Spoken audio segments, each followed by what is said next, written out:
2025 NFL season has concluded, and it was an insane one, with so many memorable moments, including the Seattle Seahawks being crowned Super Bowl champions. But how did every team actually perform this year? In this video, I'm going to be grading every NFL team based on how they did this season, taking into account team record, preseason expectations, and playoff success. If you enjoyed this video, then please drop a like and subscribe if you're new. Subscribe takes just a second and it really helps me out. Thank you, and let's get started. Arizona Cardinals, D-. Coming off an 8-9 season, the Cardinals were expected to at least contend for a playoff spot in the NFC. However, while their entire division won at least one playoff game, they finished 3-14 and now hold the third overall pick in the 2026 draft. Kyler Murray got hurt midway through, and Jacoby Brissett only won a single game for them. The defense also had a huge regression in 2025, going from 15th in points allowed per game last year to 29th this year, which led to head coach Jonathan Gannon getting fired. The Cardinals avoid an F because they weren't the absolute worst team in the league, but they did not have a good season. Atlanta Falcons, C. For the second straight season, the Falcons finished 8-9 and just missed the playoffs. Michael Penix was expected to be the full-time starter in year 2, but his injury concerns from college showed back up and he missed the entire second half of the season. Kirk Cousins filled in and played pretty solid, but by that time they were 3-7 and effectively out of the race. Also, Raheem Morris got a well-deserved firing. Credit to the Falcons for ending on a 4-game win streak and finishing just below 500, but they didn't have a great season. Baltimore Ravens, C-.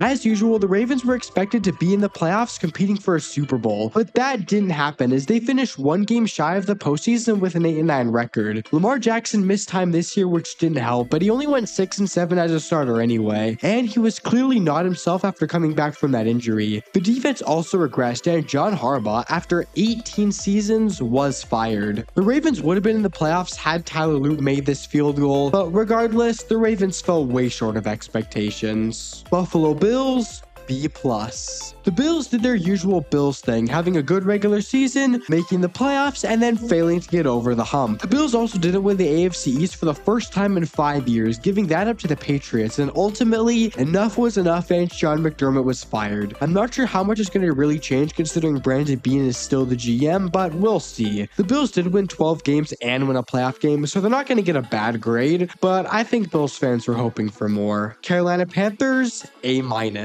Finally, we've reached a team that hasn't fired their head coach. The Panthers overall had a great season, even if the record doesn't show it. They only won 8 games and became just the 6th team in NFL history to win their division with a losing record, but in their lone playoff game, they took the Rams down to the wire and nearly beat them, losing by just 3 points. Plus, Bryce Young took even more steps forward, Ted McMillan won Offensive Rookie of the Year, and Dave Canales solidified himself as a great head coach. Overall, the Panthers' future looks very bright, and while numbers-wise it wasn't the best, I think this season was very good for Carolina. Chicago Bears, A. The Bears had one of the biggest turnarounds of the year, going from 5-12 last season to 11-6 this year, an NFC North crown, and their first playoff win since 2011. Caleb Williams improved massively throughout the season and made some of the craziest throws we've ever seen, and the defense led the NFL in takeaways. The Bears were also known for their signature fourth quarter comebacks, as they had 7, which is just insane. With Williams and Ben Johnson, the future is bright in Chicago, and this was an amazing season. Cincinnati Bengals, C-. Another year, another season of the Bengals falling short of expectations. They went just 6-11 in 2025 with a revolving door of quarterbacks and, as usual, an awful defense. Somehow, Zach Taylor still has a job, as he was the only coach in the AFC North to keep his job actually, and Joe Burrow needs to get the hell out of Cincinnati if he ever wants to make it back to a Super Bowl, because this team just doesn't know what it's doing. Cleveland Browns,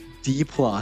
On the bright side, the Browns had 2 Pro Bowl quarterbacks in their Week 1 roster. On the other hand, the Pro Bowl means absolutely nothing anymore, and the Browns were once again complete ass. Every single QB that played this season was awful, and only Dylan Gabriel had a positive touchdown to interception ratio. Plus, Kevin Stefanski got fired, and Jim Schwartz, who actually had this defense playing pretty well, resigned after not getting the head coaching job. The only good part of the Browns' 2025 season was that Myles Garrett broke the sack record, but other than that, the Browns had a usual Browns mess of a season. Dallas Cowboys, C. The Cowboys had a very polarizing season that led to them finishing with a 7-9-1 record and missing out on the playoffs. They actually were pretty consistent with their record. They never had more than a 2-game gap in wins versus losses, but the real polarizing factor was the offense versus the defense. The Cowboys had one of the best offenses in the NFL, with great seasons from Dak Prescott, Javonte Williams, CeeDee Lamb, and George Pickens, but their defense was dead last in points allowed per game. I guess trading Micah Parsons wasn't such a good idea. The Cowboys have been perpetually mid for a while now, and this season only continued that. Denver Broncos, A. The Broncos had an amazing year that ended in absolute heartbreak. If Bo Nix hadn't broken his ankle in the divisional round, the Broncos would have likely been in the Super Bowl, and who knows what could have happened then. But even still, Denver was great this year, finishing with the 1 seed in the AFC after going 14-3 and beating the Bills in the divisional round. The defense was one of the best in the league again, and after a bit of a rough start to the year, Bo Nix played great in 2025. There really isn't much else to say other than that I believe the Broncos will absolutely be back in playoff contention once again, and they could be a pretty scary team in the coming years. Detroit Lions, C. After 2 straight seasons of winning the NFC North and making the playoffs, the Lions took a step back in 2025, finishing with just a 9-8 record and actually finished last in their division. It was clear that losing their coordinators was detrimental to this team, as their offense, while still great, did have its rough patches, and the defense regressed from a top 10 unit in 2024 to a bottom half unit in 2025. I wouldn't be too worried about the Lions, and I'd expect them to return to the postseason in 2026, but this was not a great year. Green Bay Packers, B-.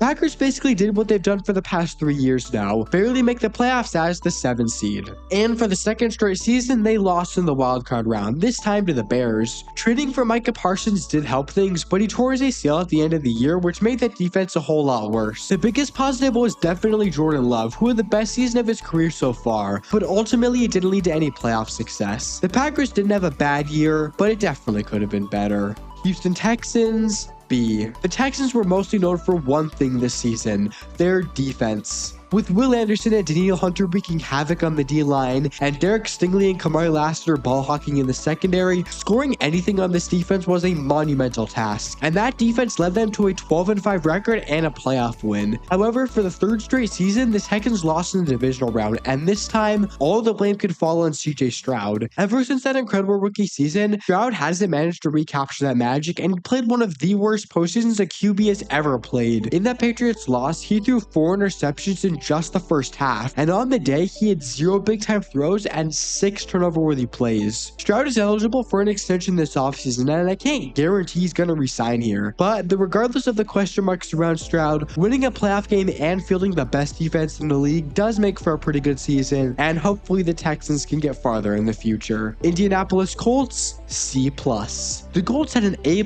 start to the season, but after a Daniel Jones injury, their second half was nothing short of an F. They lost their final 7 games to miss the playoffs after starting with an 8-2 record, becoming the first NFL team in the 21st century to start 8-2 and miss the postseason. Daniel Jones was in the middle of a career revival when, like I said, he suffered an injury which kept him out the rest of the season, and because Anthony Richardson had a run-in with a resistance band, that meant that Phillip Rivers was dragged out of a 5 years retirement to play, which is just insane. While the Colts ultimately ended up with a pretty boring 8-9 record, their 2025 season will be one that will never be forgotten. Jacksonville Jaguars, A-. The Jags were one of the worst teams in the NFL last season, but they turned everything around to finish 13-4, win the AFC South, and make the playoffs. Liam Cohen came in and transformed the offense, leading to Trevor Lawrence having the best season of his career. Plus, the defense went from being bottom 5 to top 10. Ultimately, the Jags did lose in the wildcard round to the Bills, which keeps this grade from being any higher, but going from 4-13 to 13-4 and nearly doubling their win total expectations definitely warrants an A-.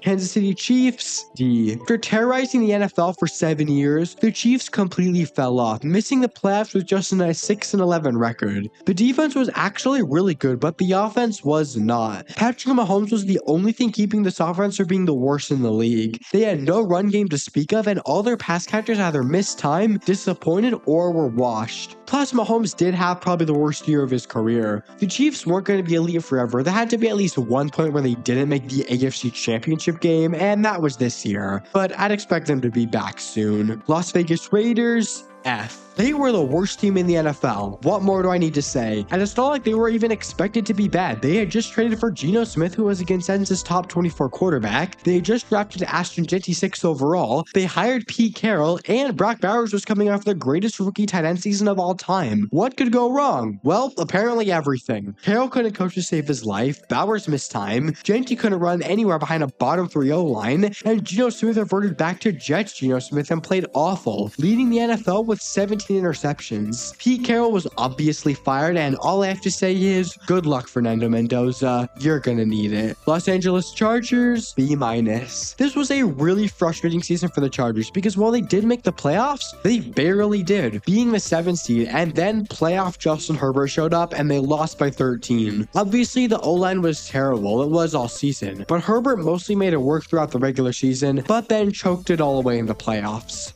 I mean, what else is there to say? The offense was good, the defense was good, they reached the postseason, but they just couldn't get that win. With the Chiefs likely returning next year and the Broncos being the Broncos, who knows if Justin Herbert will ever get it done when it matters most. Los Angeles Rams, A. After 2 straight 10-7 seasons, the Rams kicked it up a notch and went 12-5, making the NFC Conference Championship game before narrowly losing to the Super Bowl champion Seahawks. They boasted the best offense in the NFL and also had the MVP at quarterback, Matthew Stafford. For a while, it was looking like they were going to run away with the 1 seed, but they did lose 2 of their last 3, which led to them only being a wildcard team. Still though, making the NFC Championship is very impressive, and if Stafford can continue to play at a high level through his age, the Rams will be back. Miami Dolphins, D+. The NFL's longest playoff win drought strikes again, as the Dolphins didn't get anywhere close to the postseason. They went just 7-10 and were bottom 8 in offense and defense. At one point, this team was 2-7, and if it weren't for some late season wins against the bad teams, this season could have looked even worse. What was worse was Tua Tagovailoa, as he had the worst season of his career, throwing just 20 touchdowns to 15 interceptions. It's clear now that he's not, nor has he ever been the guy, and he will likely not be playing for Miami next year. Quinn Ewers wasn't much better as a replacement, and overall, this was not a good season for Miami. Will they ever break their playoff win drought? At some point, probably, but it's not looking like that's gonna happen anytime soon. Minnesota Vikings, C. After coming off a 14-win season, Sam Darnold left for Seattle and the keys were handed to JJ McCarthy. Unfortunately, things did not start out well as McCarthy struggled to stay healthy, and when he was healthy, he was not good. And Carson Wentz and Max Bozeman were not good replacements, to say the least. Now, things did look a lot better at the end of the season. The Vikings won their final 5 games, and McCarthy started to play a lot better. But ultimately, the Vikings finished 9-8 and fell just half a game short of the playoffs. The team did show a lot of promise at the end of the year, but ultimately they did fall short of expectations. Darnold winning a Super Bowl in Seattle also didn't help things. New England Patriots, A. Pats had by far the biggest turnaround of any team this season, going from 4-13 in 2024 to 14-3 and making the Super Bowl in 2025. Yes, they had an easy schedule, but they were still a great team. Drake May came just 1 vote shy of the MVP award, and both the offense and the defense finished top 5. Now, they didn't end up winning the Super Bowl. In fact, they got blown out, but overall, Mike Vrabel and this team had an amazing turnaround, and I expect them to be a dangerous team for many years. New Orleans Saints, C. The Saints weren't expected to do anything this year. In fact, they had the lowest win total expectations in the entire league leading up to the season. However, they did manage to do nothing, which is a positive. They finished 6-11, and I thought Kellen Moore showed great promise as a head coach. Plus, Tyler Shough actually had a pretty solid rookie season, and he's probably going to be the QB moving forward. The Saints won 4 out of their last 5, and if they can get a few more pieces, they could be a sneaky playoff contender next season. New York Giants, D+. While there were some bright spots, a lot went wrong for the Giants this season. The Russell Wilson signing completely flopped as he was awful outside of 1 game against the Cowboys that he still ended up throwing the game-losing interception in, and Brian Daboll got fired after just week 10. And on top of all that, the Giants finished just 4-13. Now, like I said, there were some bright spots: Jackson Dart, Cam Skadaboo, Abdul Carter, but Skadaboo and Dart dealt with injuries all year, and Carter only really started to play well towards the end of the year. Plus, Malik Neighbors got injured in week 4, which didn't help things. Overall, the Giants showed a lot of promise, but they did not have a good 2025 season. New York Jets, F. They didn't get a single defensive interception all season. They employed Justin Fields and Brady Cook, two of the worst quarterbacks I've ever seen. They went 3-14 and still somehow didn't get the #1 overall pick. They were bottom 5 on offense and defense. They didn't have a single receiver cross 400 yards. They still didn't fire Aaron Glenn. This is the most deserving F I think I've ever seen. Philadelphia Eagles, B-.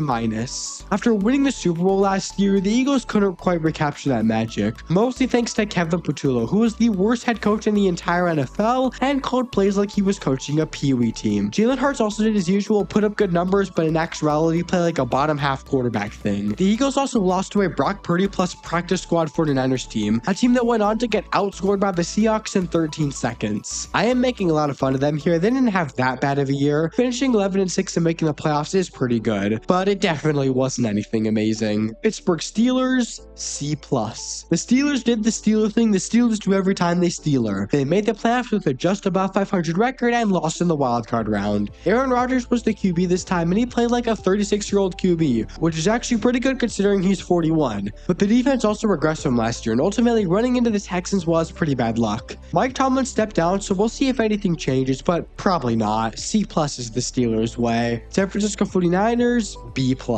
Considering how injured the 49ers were this season and how good their division was, it's a miracle the 49ers even made the playoffs, let alone win a playoff game. They were fighting for the 1 seed with the Super Bowl champion Seahawks in week 18 and beat the Eagles in the wildcard round with practice squad starting pretty much everywhere. Kyle Shanahan and Robert Saleh did an unbelievable job keeping this team afloat, and had they run into the Bears instead of the Seahawks in the divisional round, they may have played in the NFC Championship. Either way, the 49ers had a really good season considering their circumstances, and hopefully they can stay healthy next year, and who knows, maybe they can finally get it done. Seattle Seahawks, A+.